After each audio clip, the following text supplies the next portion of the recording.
Hello students, कैसे हैं? Hope so कि आप अच्छे होंगे। तो आज हम आगे डिस्कस करते हैं पार्ट 3 में हिंदुइज्म को, स्वामी विवेकानंद का जो 1893 का 1893 का जो शिकागो समिट में जो उन्होंने स्पीच दिया था। ओके, सो तो ये कह रहे हैं कि here I stand and if I set my eyes and try to conceive my existence, I, what is the idea before me? तो कह रहे हैं कि here I stand मतलब मैं यहाँ खड़ा हूँ, और if I shut my eyes यदि मैं अपनी आँखें जो है बंद कर दूँ तो क्या होगा, and try to conceive my existence और अपने अस्तित्व के बारे में सोचना शुरू कर दूँ। conceive मतलब स्वीकारना शुरू करूँ, है ना, धारण करना शुरू करूँ कि I यानी मैं यदि कहने का मतलब है कि यदि मैं अपने बारे में सोचना शुरू करूँ कि मैं कौन हूँ, तो what is the idea before me, तो मेरे सामने क्या विचार आएगा? द आइडिया ऑफ बॉडी, क्या आएगा कि मैं एक शरीर हूँ, एम आई, है ना, या मैं शरीर हूँ, है ना, देन, या फिर क्या, नथिंग, या कुछ नहीं, है ना। देखो वो कह रहे हैं कि आइडिया ऑफ बॉडी यानी बॉडी का, एक शरीर का एक आइडिया आएगा, विचार आएगा। एम आई यदि है ना, यदि मैं हूँ, शरीर हूँ, देन क्या होगा, नथिंग तो कुछ नहीं, शरीर है तो कुछ नहीं, क्या है, लेकिन a combination of material substances. अगर मान लो कि मैं शरीर हूँ तो क्या है, material of, combination of material substances, कहने का मतलब मैं पदार्थों का एक क्या हूँ, कॉम्बिनेशन हूँ, है ना। द वेदास डिक्लेयर, अब वेदास क्या कहते हैं, हमें वेद क्या बताते हैं, नो नहीं, क्या बताते हैं, I am a spirit living in a body. Veda हमें बताते हैं कि मैं एक आत्मा हूँ, स्पिरिट हूँ, है ना, स्पिरिट में आत्मा हूँ, लिविंग इन अ बॉडी जो एक शरीर में रहती हूँ, ये रहता हूँ। I am not the body, मैं शरीर नहीं हूँ, है ना। यानी वेद हमें बताते हैं कि मैं कौन हूँ। अगर हम मैं का जो अपने बारे में मैं कहते हैं, तो यदि हम अपने अस्तित्व के बारे में सोचना शुरू करें तो हमारे सामने क्या विचार आएगा? विचार आएगा आइडिया ऑफ बॉडी। अगर विचार आता है कि मैं एक शरीर हूँ, तो ठीक है, शरीर हूँ तो क्या आएगा, कॉम्बिनेशन ऑफ मटेरियल सब्सटेंसेस। मैं एक क्या हूँ, मटेरियल सब्सटेंसेस यानी पदार्थों का एक संयोग हूँ और कुछ नहीं। लेकिन वेदास कहते हैं कि नहीं, मैं क्या हूँ, एक स्पिरिट हूँ, आत्मा हूँ, जो तो कहा जाएगा I am a spirit living in a body. मैं एक आत्मा हूँ जो एक शरीर में निवास करती हूँ। बात simple, I am not body, मैं शरीर नहीं हूँ। अगर मैं के अस्तित्व के बारे में बात आएगी तो मैं शरीर नहीं हूँ। बॉडी क्या होगी, बॉडी विल डाई, शरीर क्या होगा, मृत हो जाएगा। But I shall not die, लेकिन मैं यानी कौन, जो स्पिरिट है, जीव, आत्मा है, वो नहीं मरेगी, है ना। मैं अपने बारे में विचार करूँ तो मैं कौन हूँ, आत्मा, और मैं नहीं मरूँगा। Here am I in this body, देखो यहाँ मैं इस शरीर में निवास करती हूँ। इट विल फॉल, इसका क्या हो जाएगा, पतन हो जाएगा शरीर का। But I shall go on living, लेकिन मैं क्या करते रहूँगा लिविंग ऑर्गेनिज्म में हमेशा ही रहूँगा, है ना। पहले एक बॉडी में रहूँगा, फिर एक बॉडी के बाद दूसरे बॉडी में रहूँगा, है ना। मैं कभी नहीं मरूँगा, है ना। मैं कौन, आत्मा। I had also a past, मेरा क्या है, एक पास्ट भी था, है ना। अगर मैं वर्तमान में हूँ, मेरी आत्मा है, यानी मैं कौन हूँ, मैं आत्मा हूँ, है ना। तो यदि मेरा कोई वर्तमान है तो मेरा पास्ट भी था। The soul was not created. अच्छा, दूसरी बात क्या कहते हैं वेदास की, सोल जो है ना, जो आत्मा है ना, वो क्रिएट नहीं की गई, उसकी रचना नहीं की गई है ना। फॉर क्रिएशन का मतलब है, अगर क्रिएशन की बात की जाए, for creation means a combination which means a certain future dissolution. तो अगर क्रिएशन होता, अगर इसकी रचना हुई होती, तो रचना होने का मतलब है कि अ कॉम्बिनेशन, पदार्थों का एक कॉम्बिनेशन है, जो क्या होगा, which mean a certain future dissolution. इसका मतलब है कि भविष्य में उसका क्या होना है, विघटन होना है। डिसोल्यूशन का मतलब विघटन। If then the soul was created, यदि मान लेते हैं कि सोल को क्रिएटेड किया गया, है ना, आत्मा को बनाया गया, इसकी रचना हुई, इट मस्ट डाई, तो इसको भी क्या मर जाना चाहिए, है ना। अब आगे बात करते हैं, पर ऐसा नहीं होता है। सम आर बॉर्न हैप्पी, अब सोचते हैं इस बारे में कि कुछ लोग जो हैं क्या होते हैं, बहुत खुश होते हैं। इन्जॉय परफेक्ट हेल्थ, और एक परफेक्ट हेल्थ को इन्जॉय करते हैं। इसके अलावा कुछ जो है बहुत सुंदर शरीर किसी का होता है, किसी का मेंटल वेगर अच्छा होता है, वेगर मतलब जो शक्ति है, किसी के मानसिक जो विकास है वो बहुत अच्छा होता है। मेंटल वेगर मतलब है कि मानसिक शक्ति उसकी बहुत अच्छी होती है।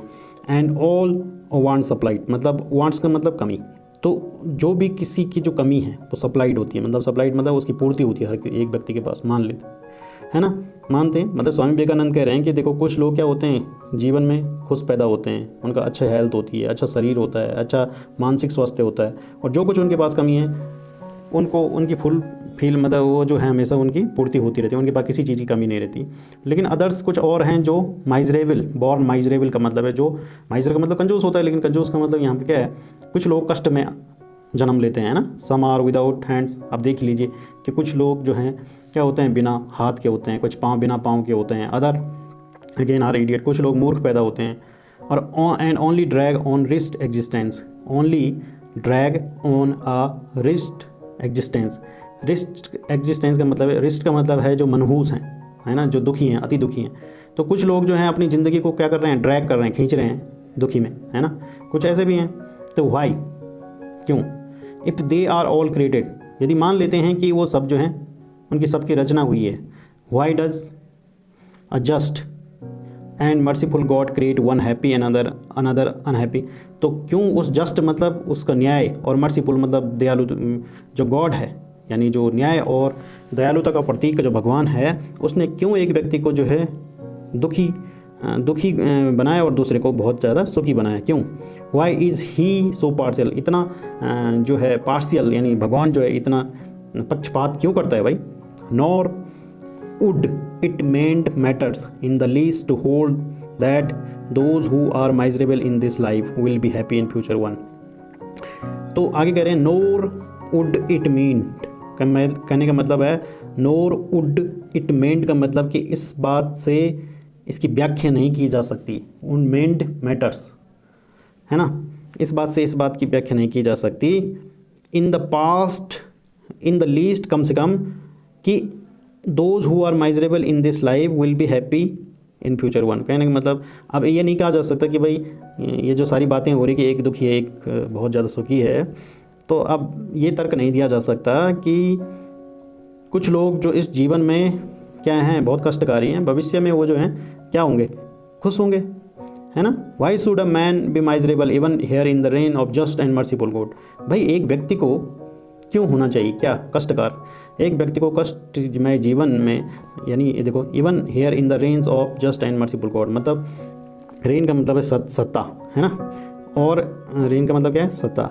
जस्ट मतलब जस्टिफिकेशन वाले, तो न्याय और मर्सीफुल, न्याय और दयालुता का प्रतीक जो भगवान है, उसकी सत्ता में किसी को कष्टकारी जीवन क्यों मिलना चाहिए, है ना।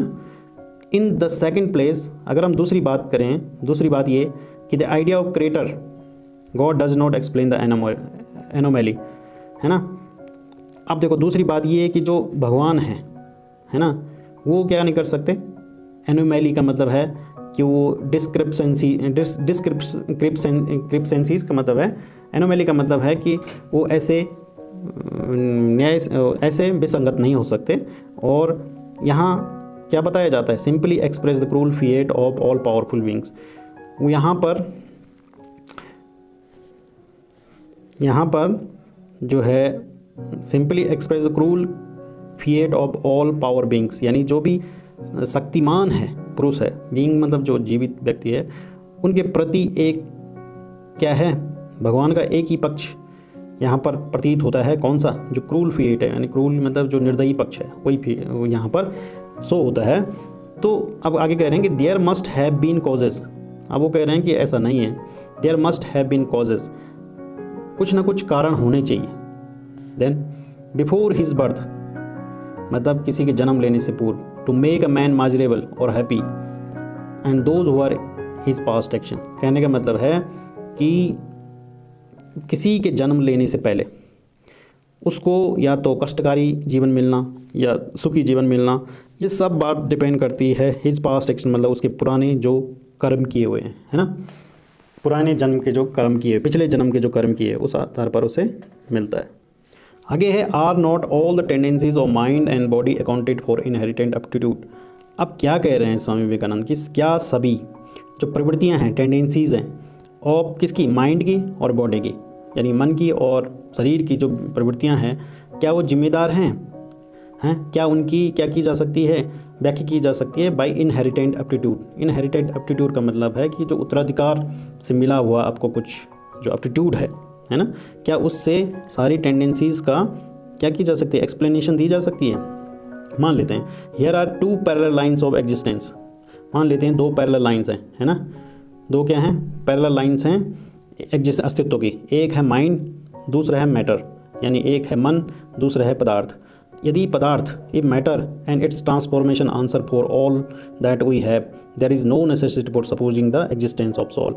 यदि मान लेते हैं कि दो लाइनें हैं, है ना, कौन कौन सी लाइनें हैं, दो लाइनें हैं। एक आपके पास क्या है,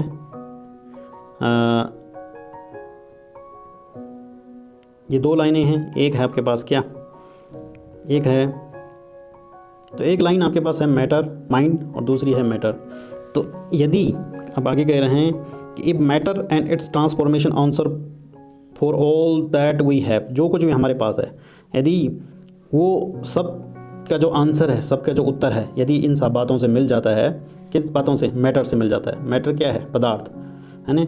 यदि पदार्थ से सब बातों का उत्तर मिल जाता है, कौन से पदार्थ, कि हम पदार्थ हैं, मतलब हमारी जो हम क्या हैं, अगर यदि हम अपने बारे में सोचें तो हम क्या हैं, एक पदार्थ के फॉर्म में, यदि हम ऐसा सोचें तो यदि आगे कह रहे हैं कि यदि पदार्थ से सारा आंसर मिल जाता है आपको कि हम पदार्थ हैं कुछ, तो there is no necessity for supposing the existence of soul, तो आत्मा की मानने की कोई ज़रूरत नहीं है। But it can not be prove that thought has been evolve out of the matter, लेकिन यह सिद्ध नहीं किया जा सकता है कि थॉट जो यानी विचारों का जो विकास हुआ, इवॉल्व मतलब विकास, वो पदार्थ से हुआ है, यह सिद्ध नहीं किया जा।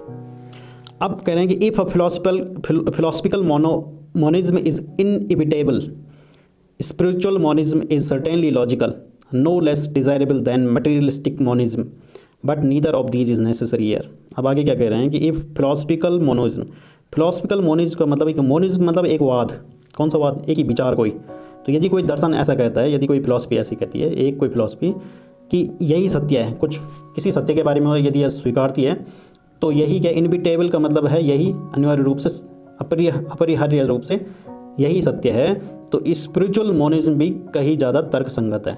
यदि मतलब कहने का मतलब है कि यदि कोई दर्शन ये कहता है कि इस तरह का सत्य ही असली सत्य है, कोई सत्य बताता है कोई ऐसे होना चाहिए वैसे होना चाहिए, यदि वो कहता है कि हाँ ऐसी चीज़ सत्य है, तो हम अगर आध्यात्मिक सत्य की बात करें, आध्यात्मिकवाद की बात करें, तो वो ज़्यादा तर्क संगत है किसी भी अन्य फिलोसफिकल मोनिज्म के कंपैरिजन में। और देखो आगे, नो लेस डिज़ायरेबल, किसी कम वांछनीय नहीं है किसी मटेरियलिस्टिक मोनिज्म यानी भौतिकवाद के कंपैरिजन में।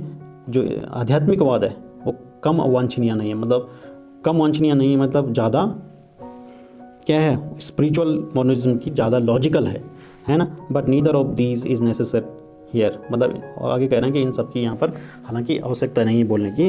अब आगे बात कर रहे हैं कि we can not deny that, हम ये डिनाई तो नहीं कर सकते, मना तो नहीं कर सकते कि bodies acquired certain tendencies from heredity, हम ये मना तो नहीं कर सकते कि हेरिडिटी मतलब आनुवंशिकता, तो हम ये नहीं कह सकते कि जो प्रवृत्तियाँ हैं, टेंडेंसीज़ हैं मनुष्य की, वो या शरीर की जो प्रवृत्तियाँ हैं वो आनुवंशिकता से नहीं आती है। हम ये डिनाई तो नहीं कर रहे हैं, मना तो नहीं कर रहे हैं, but those tendencies only mean the physical configuration, लेकिन उन टेंडेंसी की मतलब है कि फिजिकल कॉन्फिगरेशन, कि भौतिक रूप से कोई व्यक्ति कैसा है ना, दिखने में कैसा, जैसे माँ बाप होंगे उसी के समकक्ष होगा थोड़ा बहुत, है ना।